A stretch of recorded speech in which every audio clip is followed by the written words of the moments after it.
143페이지 처음부터 06강 자본 탐상 CBT 수업을 시작하겠습니다.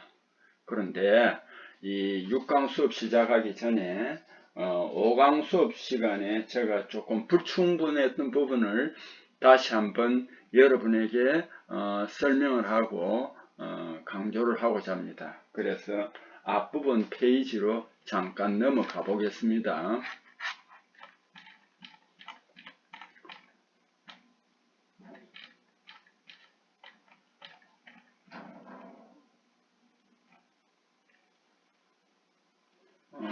몇 페이지냐 하면은 139페이지입니다. 139페이지 5강 수업할 때 맨 첫 번째 페이지입니다. 139페이지에요. 05번 밑에 그 초음파 할 때 제가 이 영어 발음을 그때 정확하게 안 해드린 것 같습니다. 여기에 뭐냐면은 밀한 부분과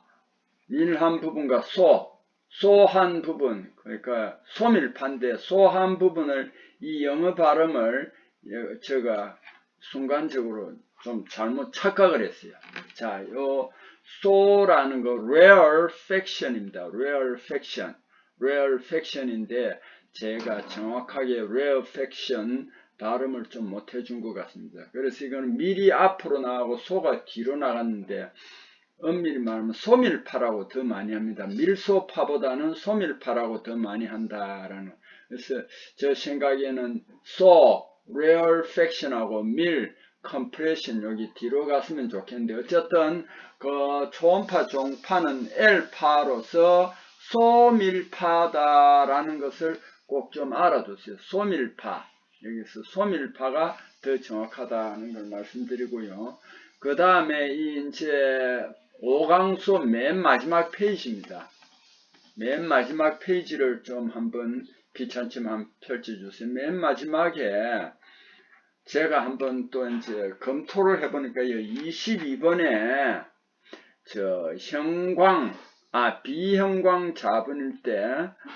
비형광 자분일 때 일광 또는 조명 아래서 관찰면의 밝기는 했는데 정답이 500룩스 이상이에요. 그런데 제가 50룩스 이상이라고 발음을 했던 것 같습니다. 좀 시간에 쫓겨서 그랬던 것 같은데 그래도 여러분에게 사과를 드립니다. 500룩스 이상입니다. 자, 그러면 오늘 본격적으로 6강 수업 자본 탐상 CBT 수업을 143페이지부터 시작하겠습니다. 다음 불연속 중 초음파 탐상으로 발견하기 가장 쉬운 결함에 속하는 것은 초음파 탐상으로 가장 발견하기 쉬운 것은요. 초음파 UT 진행 방향과 직각으로 확대된 결함을 제일 잘 파악할 수 있습니다. 초음파 진행 방향과 직각, 결함, 불연속이라고 그러죠. 검출이 가장 용이합니다. 자, 그 다음에 23번 철강 재료 자분 탐상 시험 및 자분 모양 분류에서 표준 시험편에 A1, 7, 4선 50 이렇게 되어 있고 원형이라고 표시되어 있습니다. 여기에서 이 결함을 전문가가 둥그렇게 팠습니다. 그런데 7과 50은 뭐냐 이라면은 7은 뭐냐 하면은 결함 깊이입니다.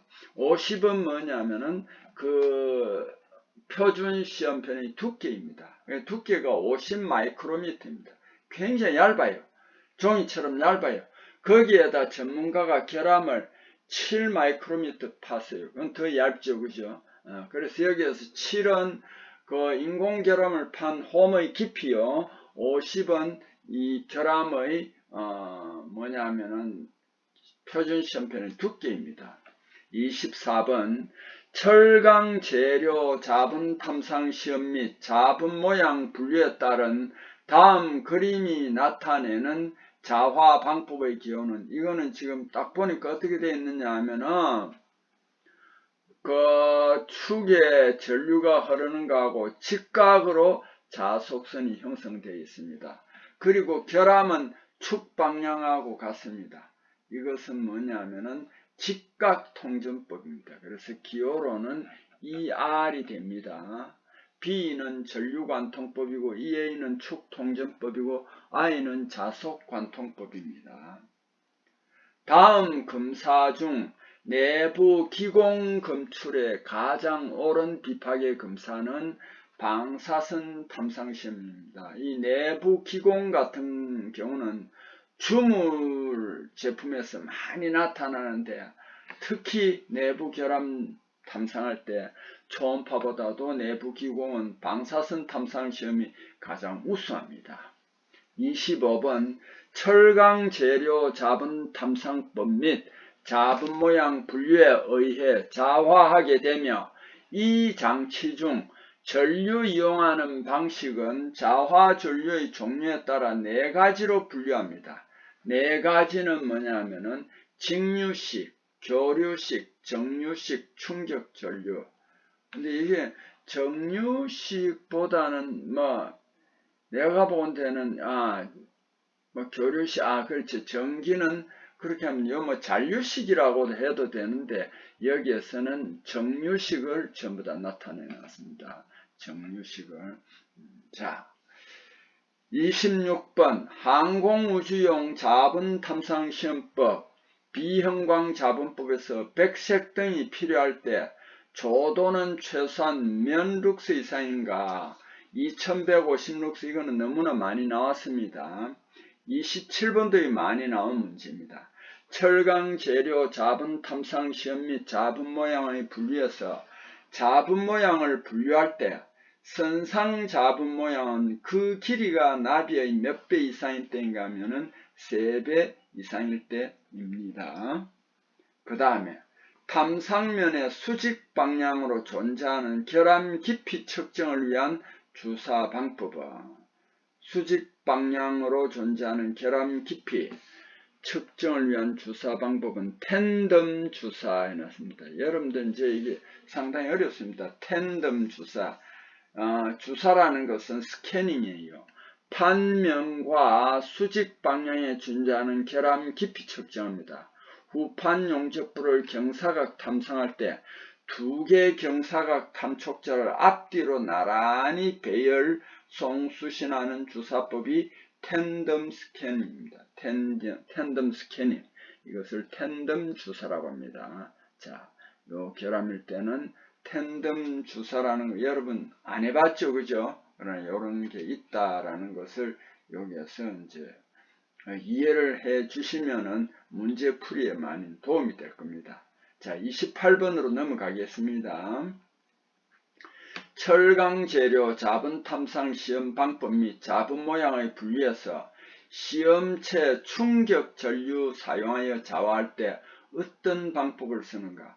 충격 전류는 잔류법을 씁니다. 자, 자화 전류는 다음 제시사항을 고려하여 선택 사용한다. 이렇게 여기에서 이제 제시를 하고 있는데 이 내용은 여러분 규격집 앞부분에서 다 나온 내용을 여기에 다시 한 번 더 이제 여러분에게 소개하는 겁니다. 교류 alternating current라 해서 이걸 AC라고 합니다. 교류는 충격 전류는 원칙적으로 표면흠 교류 충격 전류는 원칙적으로 표면흠 검출에 이용합니다. 교류 사용하여 자화할 때는 원칙적으로 연소법을 이용합니다. 물론 충격 전류는 잔류법입니다. 직류 direct current DC입니다. 택류는 여기 한자로 뭐라고 해놨나? 맹류라고 했습니다. 맹류. 택류는 맹류라고 했습니다. pulsating current라고 해서 맹류라고 합니다. 직류와 택류 사용하여 자화할 때는 표면흠, 표면 근처, 표면흠도 검출하지만 그 표면 직하, 바로 밑에 있는 표면 근처 내부흠, 이걸 표면 직함이라고 하는데 이것도 검출할 수 있습니다. 교류에서는 표면 직함은 검출하기가 좀 곤란합니다. 직류, 맹류를 사용하여 자화하는 경우 연속법 및 잔류법에 적용할 수 있습니다. 그래서 직류와 맹류는 뭐냐면 택류는 교류에서 음극에 있는 것을 정화하거나 제거해버립니다. 또는 이걸 위로 플러스 쪽으로 올리거나 아예 없애버리거나 한 것이 맹류입니다. 그래서 맹류도 일종의 직류보다는 좀 약하지만 직류와 같습니다. 연속법 및 이거는 잔류법에 적용할 수 있습니다. 탱류, 맹류 같습니다. 여기서는 일부러 섞어놨는데 여러분이 탱류, 맹류 다 알으라고 이렇게 섞여 있는 것 같아요. 탱류는 교류 성분이 큰 만큼 내부암 검출 가능성이 직류보다는 좀 낮습니다.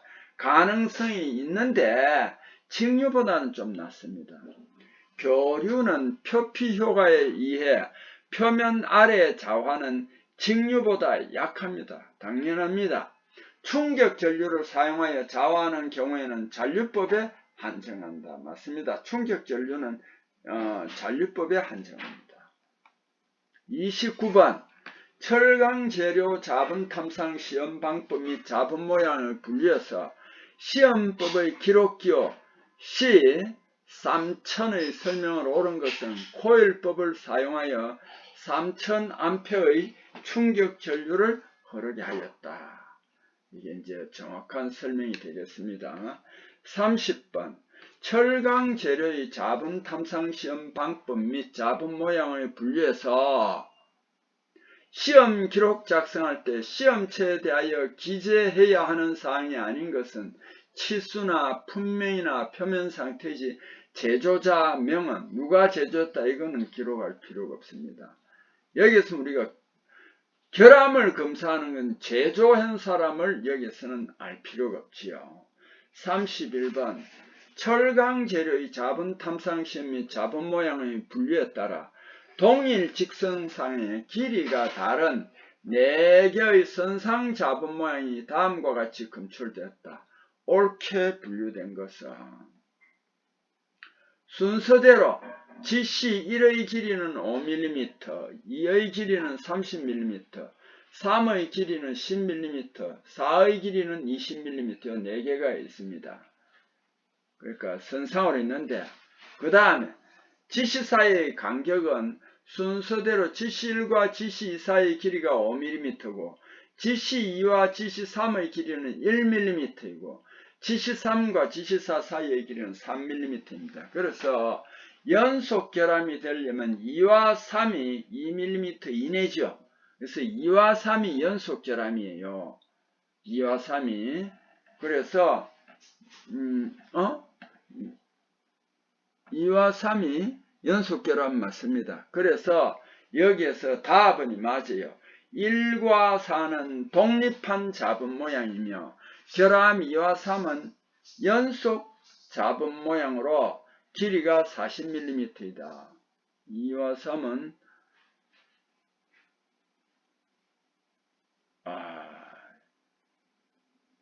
그래서 여기에서는 다는 왜 아니냐 하면은 41mm 맞아요. 그래서 라가 맞아요. GC1, 4는 독립 GC 모양, 자분 모양 맞습니다. 2와 3은 연속 자분 모양으로 길이는 41mm입니다. 이 라와 다가 왜 차이가 있냐면은 다에서는 두 개의 결함을 더한 것 뿐이고 실제적으로 연속 결함이 되려면 그 사이 간격 여기에서는 1mm이죠. 이것도 더해줘야 됩니다. 그래서 우리가 다와 라를 비교했을 때 라가 정답이 되겠습니다. 32번으로 넘어가겠습니다. 145페이지 32번 자분 탐상시험 특징에 대한 설명이 틀린 것을 내놨습니다. 핀홀과 같은 점모양 결함은 검출이 어렵습니다. 당연한 겁니다. 핀홀 같은 이런 거는 검출이 어려워요. 자속 방향이 불연속 위치와 수직이면 결함 검출이 어렵다. 자속 방향하고 불연속 위치와 수직이 아니고 자속 방향하고 불연속 위치와 수직이면 결함 검출이 제일 쉽습니다. 그런데 어렵다 했으니까 틀렸죠. 그죠? 시험체 두께 방향의 결함 깊이에 관한 정보는 얻기 어렵다. 당연합니다. 라 표면으로부터 깊은 곳에 있는 결합 모양과 종류는 알기 어렵다. 이것도 옳은 설명입니다. 그래서 여기에서는 틀린 설명이 나가 되겠습니다. 33번 크롬 몰리브덴 합금강 재료 절삭을 했습니다. 절삭을 하고 깎고 그 표면을 매끈하게 연삭했을 때 이 공정에서 표면에서 발생한 표면 결함 검출에 적합한 비파괴 검사법의 조합만으로 옳은 것은 자분 탐상시험 MT와 침투 탐상시험 PT가 되겠습니다. 34번 시험체 내부 외부 궤와 주위의 압력차가 생길 때 주위의 압력은 대기압으로 두고 개에서 감압하여 결함 탐상하는 비파괴 검사법은 이게 누설 검사법이 되겠습니다. 35번 다른 비파괴 검사법과 비교하여 방사선 탐사시험의 특징에 대하여 설명한 것 중 부적합한 것은 방사선 비파괴 탐상시험의 특징에 대해 설명한 것 중 부족한 것을 골라라고 했습니다. 가 시험체 표면 균열만을 검출할 수 있다. 이 방사선 탐상시험은 표면 균열을 검출하는데 좀 어려움이 많습니다. 그래서 이게 아닙니다. 반영구적인 기록 가능하다. 필름에 남으니까 반영구적인 기록 가능합니다. 시험체에서 깊숙한 내부 결함을 검출할 수 있습니다. 맞습니다. 방사선 탐상시험은 안전관리가 요구됩니다. 그래서 이게 상당히 문제가 됩니다. 특히 X선보다도 이 감마선이 상당히 문제가 됩니다. 이렇게 갖고 다니고 이런 건 편리한데 X선은 한 자리에 고정을 해놔야 되는데 이 감마선은 원자력 발전소나 건물이 있는데 갖고 다닐 수 있는데 이게 지금 방사선 유출이 생기면 큰 문제가 생깁니다. 그래서 앞으로는 이제 초음파 중에서도 부피나 이런 걸 하려면 페이지드 어레이를 사용해야 됩니다. 페이지드 어레이는 지금 이제 이것도 내가 본 조만간 이제 방사선 대신에 많이 대체될 것 같습니다. 36번 비파괴 탐상시험 중 대상 물체가 전도체일 때 전기가 잘 통하는 전도체일 때 검사가 가능한 시험 방법은 와전류 탐상시험 ET 또는 ECT, 여기에는 또 전자유도시험이라고 한 번 더 설명이 되어 있습니다. 와전류 탐상시험은 전자유도시험입니다. 자분 탐상시험 중 시험체 먼저 자화시킨 다음 자분을 뿌려 검사하는 것을 잔류법이라고 합니다.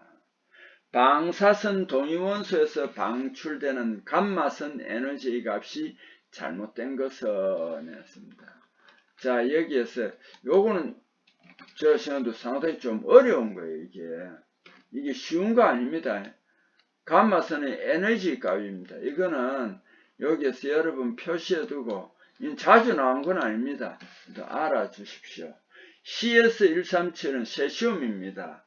에너지가 약 1.176 메가 일렉트릭 볼트인데 60 일렉트릭 볼트 해놨으니까 틀렸습니다. 이걸 우리가 몰랐더라도 어떻게 알 수 있느냐 하면 다 보니까 여기에 1점대 0점대 막 이렇잖아요. 그죠? 근데 60 메가 일렉트릭 볼트는 어마어마하게 큽니다. 자, 코발트 60은 약 1.33 메가 일렉트릭 볼트, 소리움 TM170은 약 0.084, 이리디움 192는 약 0.3입니다. 자, 방사선 동위원소 여기에 설명이 되고 있습니다. 어떤 동위원소 중 핵이 불안정하여 보다 안정한 상태로 바뀌는 과정에서 에너지를 갖는 입자를 방출합니다. 방출하는 방사선 붕괴를 하는 동위원소를 방사선 동위원소로 한다 하는 거 알아두시고, 방사선 반감기라는 이렇게 이제 에너지 방출할 때 그 물질이 이제 줄어들잖아요. 그죠? 반으로. 그때 걸리는 시간이 어떻게 되냐면 이리디움 192는 약 73일입니다. 세슘 137은 약 30년입니다. 코발트 60은 약 5년이고 라디움 약 11일입니다. 이 라디움은 방사선 동위원소도 되지만은 불활성 기체에도 속합니다. 자, 우라늄은 약 7억 년. 그 다음에 수소 3은 약 12년 이렇게 됩니다. 자, 그 다음에 37번으로 넘어가겠습니다. 146페이지 37번.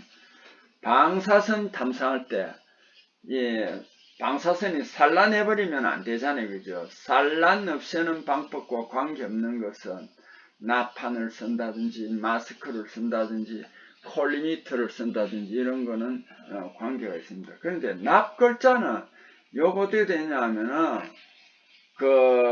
필름의 필름 위에다가, 시연편 위에다가 뭐냐 하면은, 가령 예를 들어가 몇 년, 몇 월, 며칠, 뭐를 어떤 방법으로 검사한다, 이런 걸 전부 다 글자로 써놨습니다.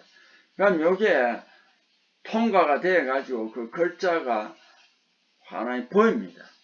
그럼 반영구적으로 남겠죠. 그래서 이거는 산란 방사선 없애는 방법과는 관계가 없습니다.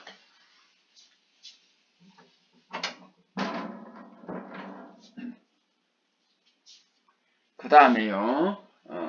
그래서 여기 한번 보면은 콜리미터라는 말이 이 앞부분에서도 몇 번 했습니다.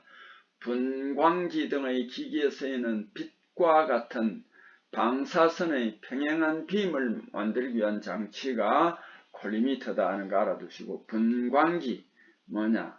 물질이 방출 및 흡수하는 빛의 스펙트럼을 계측하는 장치이며 파장 스펙트럼의 좁은 영역을 분리해 주는 것이 분광기다. 이런 정도로 알아두십시오.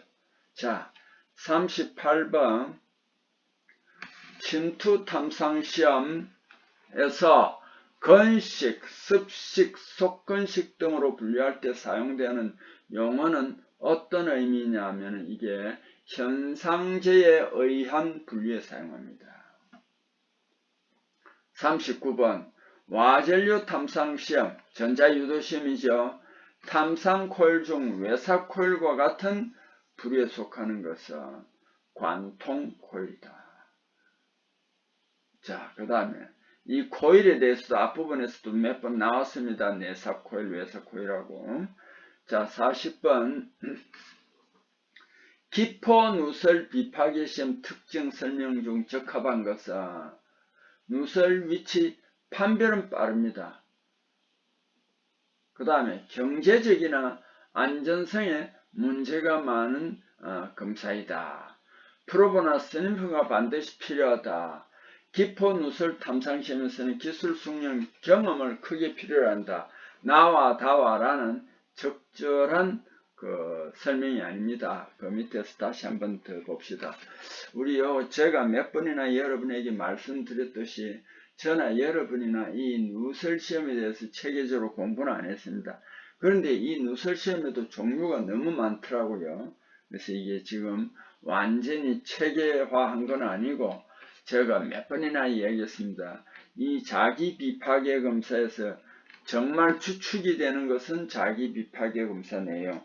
그 다음에 재료가 많이 들어갑니다. 이런 누설 시험이나 이런 것들은 한두 문제 정도 한번 CBT 시험 칠 때 등장하는 것 같더라고요. 자, 그러면은 그 밑에 깊은 누설 시험을 한번 살펴봅시다. 지시 관찰이 쉽다고 했습니다. 지시 관찰이 쉽다. 누설 위치 판별이 빠르다. 요거는 가에 해당합니다. 가격 저렴하고 안전하다. 그런데 나에는 경제적이나 안정성에 문제가 많다 해놨으니까 틀렸죠. 기술, 숙련, 경험이 크게 필요하지 않다. 큰 경험이 필요한 건 아닙니다. 그래서 라에 해당하는 거죠. 실제 지시 구별이 쉽습니다. 그 다음에 장비가 충분히 갖추어지거나 기술이 숙련된다면 누설 감도를 증가시킬 수 있습니다. 큰 누설을 쉽게 찾을 수 있고 프로브나 스니프가 필요 없습니다. 한꺼번에 전면을 검사할 수 있다. 이게 기포 누설 시험의 특징입니다. 41번 비파괴 검사법 중 일반적으로 결함 깊이 가장 정확하게 측정할 수 있는 시험법은 초음파 탐상 시험. 42번 비파괴 검사를 실시하여 평가할 수 있는 항목과 거리가 먼 것은 첫째, 시험체 내의 결함 검출이 가능하다. 맞죠? 시험체 내부 구조의 평가가 가능하다. 요것도 맞습니다. 시험체 여러가지 물리적 특성의 평가가 가능하다. 이것도 맞습니다. 시험체의 내부 결함 발생 시기를 알 수 있는 것은 아닙니다. 자, 초음파 탐상할 때 결함을 탐지하기 위하여 탐상면을 따라 탐촉자를 움직이는 작동법을 우리 뭐라고 하냐면 조금 전에 주사, 영어로는 스캐닝이라고 합니다. 주사, 영어로는 스캐닝이라고 합니다. 주사, 스캐닝 또 나왔네요. 탐상면을 따라 수동, 자동으로 탐촉자 움직이는 방법입니다. 탐촉자 프로브라고 하는데 앞전 물질에 전압을 가하면 앞전 물질 두께가 수축, 확장 반복을 통하여 진동함으로 전하를 발생하는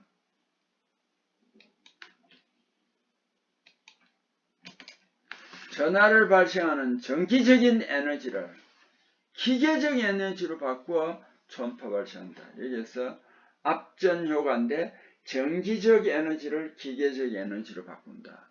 전기적 에너지를 기계적 에너지로 바꾼다. 이게 가장 기본적인 원리가 됩니다.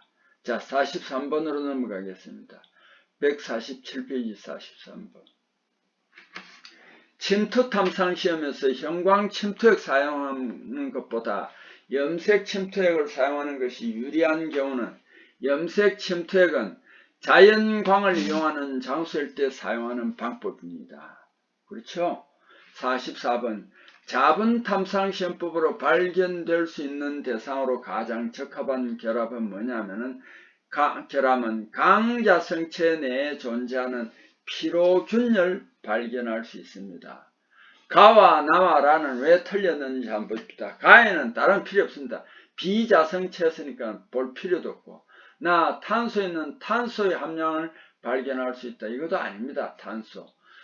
배관 용접분의 슬래그 개점을 이것 또한 자분 탐상 시험으로는 발견하기 좀 어렵습니다. 자, 45번 초음파 탐상 시험에서 속도가 일정하고 주파수를 높이게 될 때는 일반적으로 파장은 짧아집니다. 주파수가 높으면 1초에 많이 왔다 갔다 하니까 파장은 짧아지겠죠.